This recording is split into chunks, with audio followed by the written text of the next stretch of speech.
Hi everybody, and welcome to the Hillbilly Chicken Ranch. We're so glad you're here. Today I'm going to be canning carrots, fresh carrots. I went to Kroger's. I don't normally shop Kroger's, but they had their brand carrots, 5-pound bags for $4.99. So that's like almost $1 a pound for carrots. So I bought 2 bags, so I have 10 pounds of carrots. That should equal 10 pints. And I'm going to be using the Ball Complete Book of Home Preserving, and on page 385,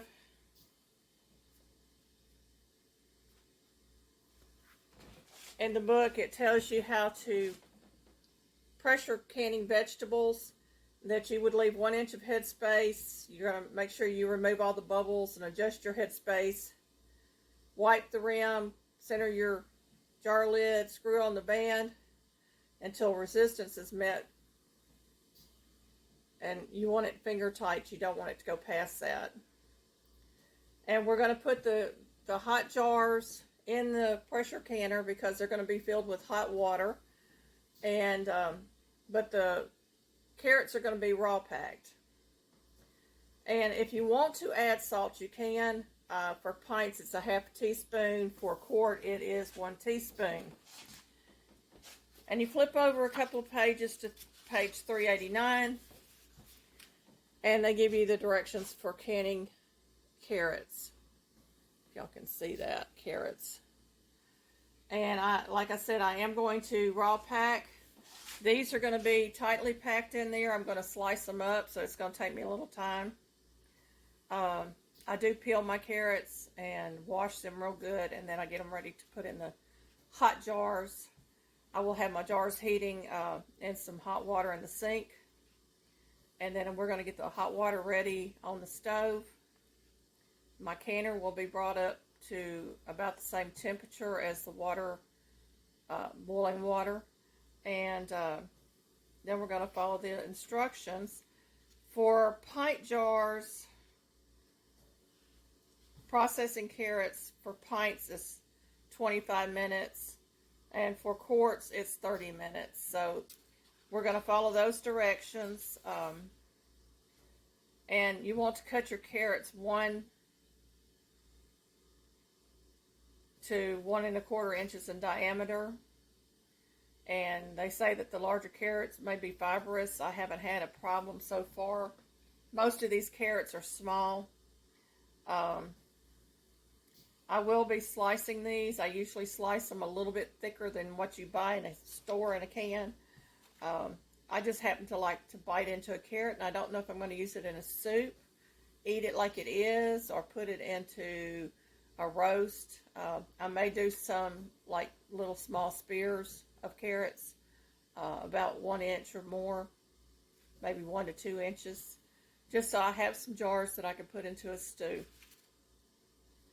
And that's what we're going to be doing today. I'll see y'all when I get these carrots peeled. We lucked out a couple of years ago. One of our restaurants was getting rid of their big bowls like this. These bowls are stainless steel, and they're made in Sheboygan, Wisconsin, USA. They're by Valrath. I don't even know if the company's still in business, but these are really the nice bowls to use when you're canning fresh vegetables from the garden. I take the bowl out with me and use it. It's a big, you can see how big the bowl is. It's a good sized bowl. So I'm going to put that in my sink, and I'm going to use that to capture all my carrots that I've cut up. I'll get them washed, then I'll get them sliced up. And then there's just this standard bowl that I'm going to use for all the scrap to take out to my chickens, because they do like carrots. And if any fall on the floor, my dogs will be here to take care of them. They love carrots. So let me get to chopping and cutting and peeling. One more thing before I get started is I want to show you my peelers. For some reason they don't make good peelers anymore, and these are for people that have arthritis. I call them the little owl-shaped peelers because you can use a point to core. You can actually grate on these, and they're just really handy.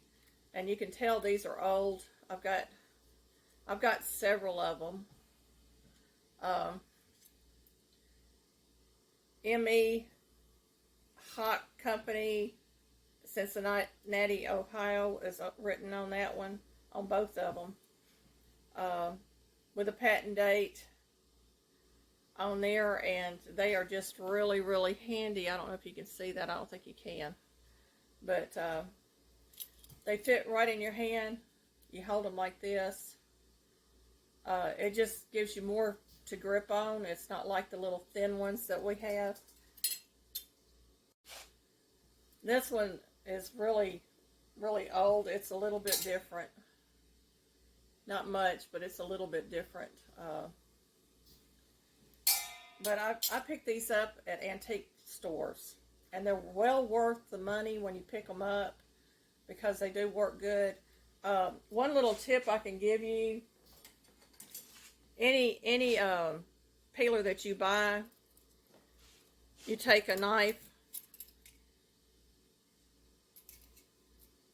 You take a butter knife. I'm using this to just show you. And you just pull up on that piece there a little bit, and that'll give you a little bit more peel. Sometimes they're not calibrated right, and you go to peel, and it's just, you think it's a useless peeler. Well, if you do that little trick with a knife and you press down on the bottom and pull up on the top of just a hair, it makes all the difference in the world to peeling. Another thing is, this is very, very sharp, and you want to not leave this in water because most of these will rust. If you see a little bit of rust inside this one, it came like that, and I've been working on it. I think they're made with aluminum and maybe some metal. Overlaid with metal. I'm not sure how they made them, but they do patina over time, and they just are the handiest little thing. I mean, I use these with potatoes. I use them with carrots. I use them to core apples. You know, if I'm in a hurry and I don't want to pull out the core that I have, I can core an apple with this real quick. It just comes in handy to get out the eyes off a potato with this little part here. Bad spots, you can pull a bad spot off easy. I mean, they're just really, really handy. And from what I understand, the guy that sold these up in New York City would sit on the corner with bags and bags of potatoes, and he would sit there all day and peel potatoes and sell these. And he made a lot of money doing that. That was the story that I got from these. But they are the handiest thing. They're really good for people with arthritis or, you know, pain in your hand. I have osteoarthritis in my thumbs, so this comes in really handy, and you can see how it fits in my hand.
Okay, we've got our jars hot, we've got our water boiling, and our canner is hot.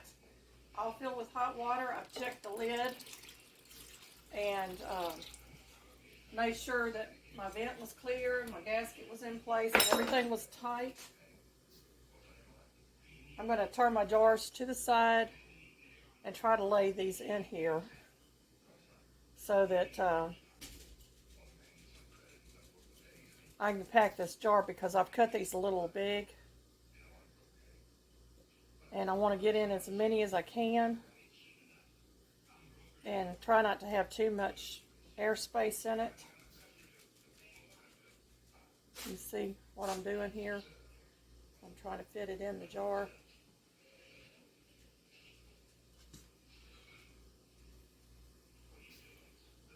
I use pint jars for most of my vegetables because that's just enough for me and my husband to eat.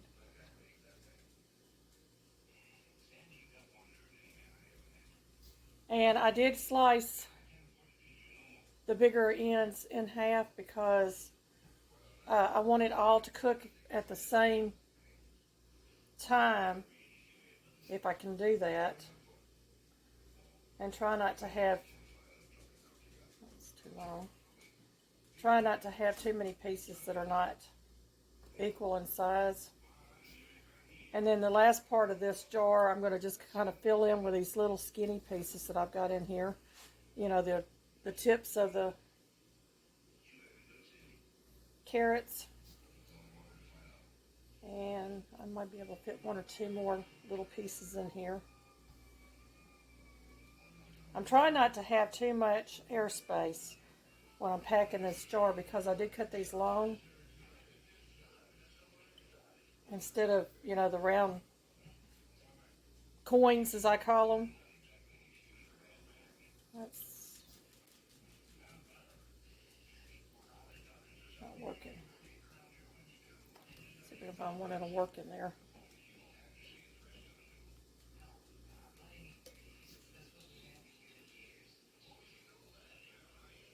And I'm pushing them down in the jar to try to get as many in there as I can.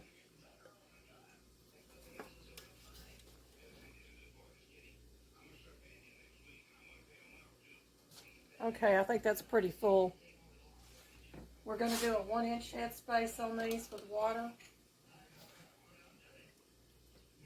Everybody does their canning a little bit different. We try to stick to the main rules of canning, but you know, everybody has their own way of putting the jars together. So I've got my 1-inch headspace, just a little over 1 inch. Your 1-inch headspace would come to this ring right here. And I'm going to debubble. I got them packed in there good. They don't want to. Here it goes. And I want to go down the middle too and try to get all the bubbles out. And then I'm going to push my carrots back into this liquid because we want them to be covered.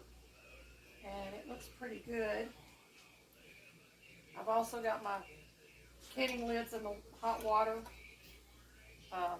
Just old habits are hard to break. Putting this on finger tight, and I found that if I go left hand, I don't get it on too tight.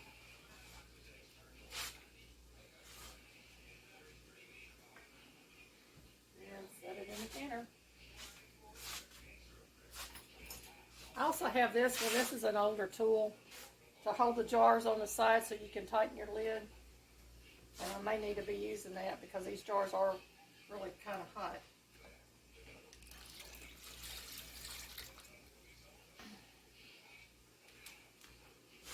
Go ahead and get this one filled up.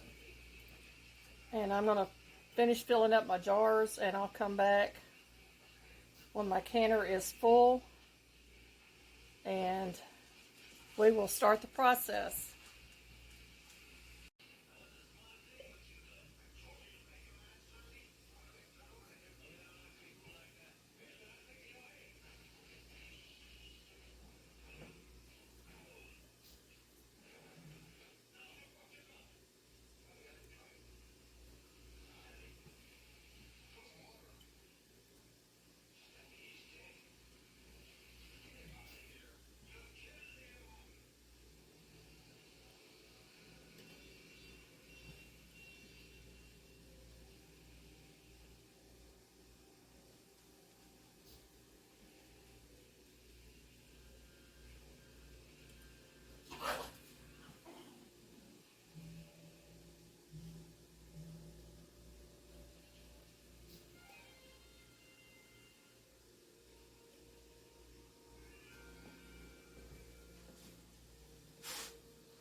I forgot to tell you that I make these little squares. There's just single crochet out of cotton.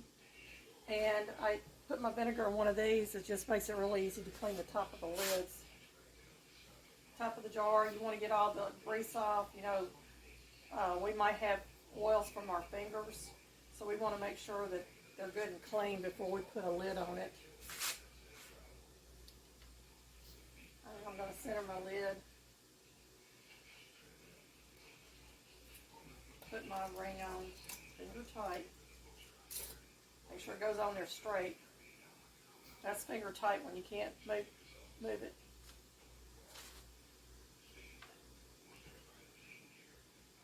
You also don't want your jars touching the side of your canner. My canner's a Tfal, and it actually takes 1.5 gallons of water to get it to the 3-inch mark. So I'm really careful about making sure everything is right on my canner, including making sure my burner, because I'm on an electric stove, is level. I'm half of my canner filled, and I'm fixing to put my tray in there so I can put another layer in. I've got 8 jars on the bottom, and I still have that much. I washed 15 jars, and hopefully that will do it. If not, we'll be having fresh carrots for supper. Okay, I'm going to put my lid on. And Tfal is kind enough to give you arrows to show you how to get the lid to sit on there. I've got my valve set over here to steam. I got my lid on, and I'm going to let it come up to steam. I'm going to let it steam for 10 minutes, and then I'm going to start to get my pressure up. So we'll be back in a moment. Okay, we've got a good head of steam there going. I'm going to set my timer for 10 minutes. And after the 10 minutes, we'll set our pressure on the gauge. Let it come up to pressure. And then we'll have those babies canning. Okay, my timer's going off. I'm going to turn it off. And I'm going to set my dial to 2. And that will start steaming again when it comes up to pressure. And I'm going to watch my gauge over here. Now on my gauge, it doesn't work exactly like it's supposed to. So it will be between 9 and 9.5 when I set my timer. But this will be steaming. And that will tell me that I'm at pressure. The gauge for Tfal, the 1 is 10 pounds of pressure, the 2 is 15 pounds of pressure, and the 3 is 20 pounds of pressure, I believe. That's how it works. So anyway, I'm going to let this come up to pressure. I will come back and we'll get this thing rolling. Hey, I've got a good head of steam going here, and I am just about at pressure. I'm fixing to set my timer for 25 minutes. And after the 25 minutes, I'll turn my burner down slowly because it's an electric stove until it's completely off. And then I'll set my timer again for 40 minutes to let the pressure come off my canner.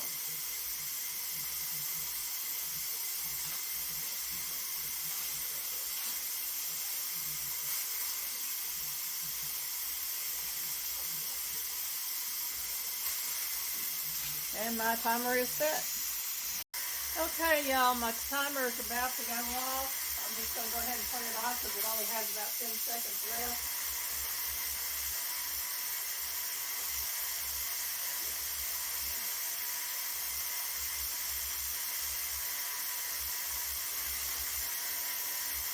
And I'm going to start turning my burner down. And the reason I do this is because it's on an electric stove. I don't want my canner to be turned off abruptly and the heat go away and do something to my canner. So I turn it down a little at a time.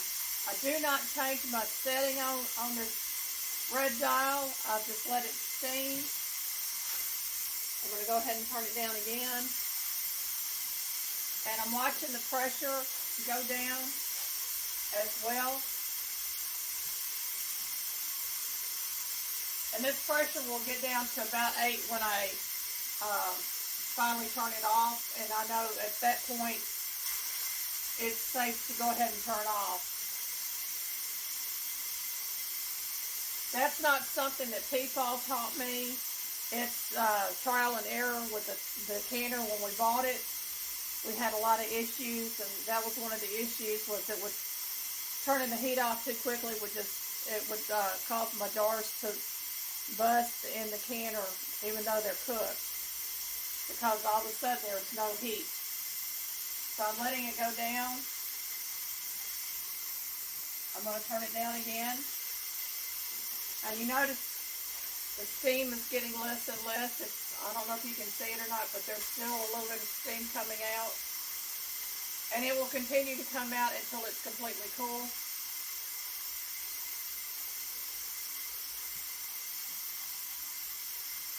Okay, I'm going to turn it down again. Now it's sitting on low. And I'm watching this gauge over here to let me know that I can turn it off.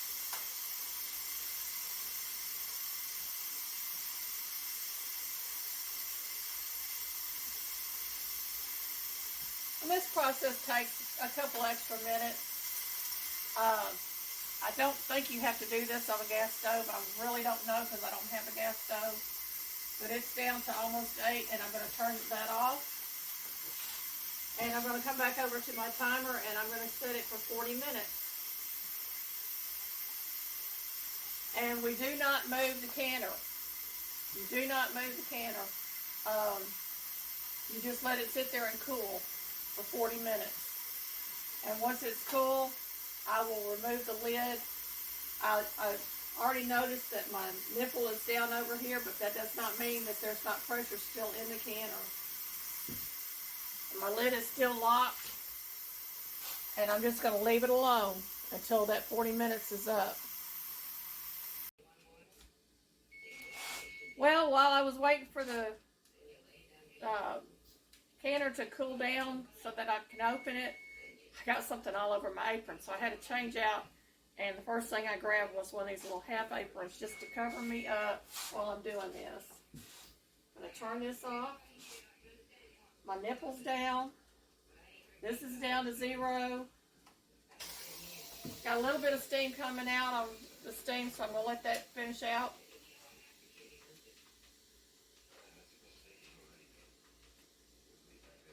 Because we don't want any extra steam if we don't have to have it. Make sure there's just a little bit of bitty bit of steam coming out.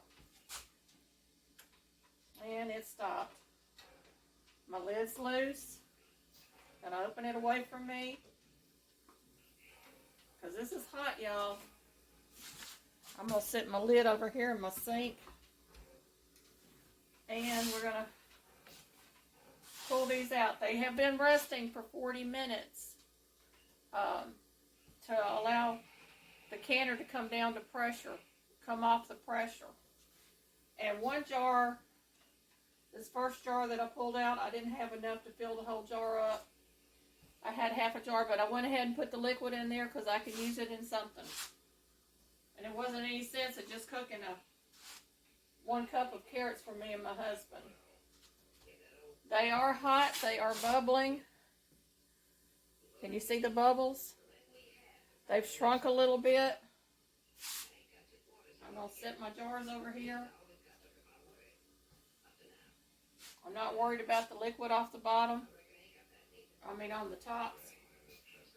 I'm going to try to get all these on this mat that I bought.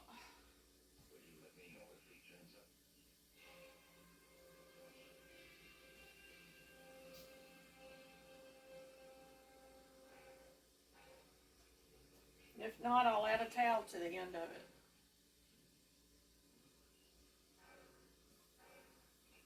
Okay. So far, so good. Hang on just a minute. I got to get a fork.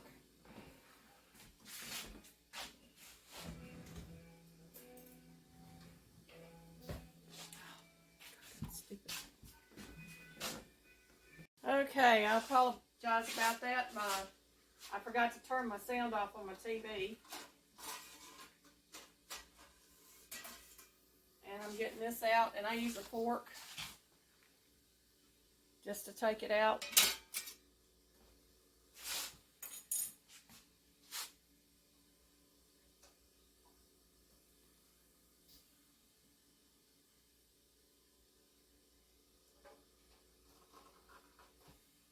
Well, they are looking good, y'all.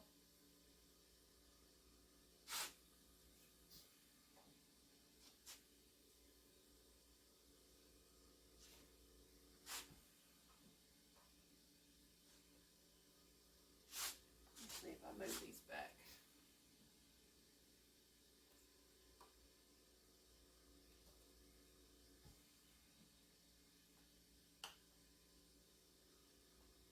You want to set these out, and you want to have a little space between them, about an inch. I'm moving them back on my mat because I'm thinking I can get the rest of them on here.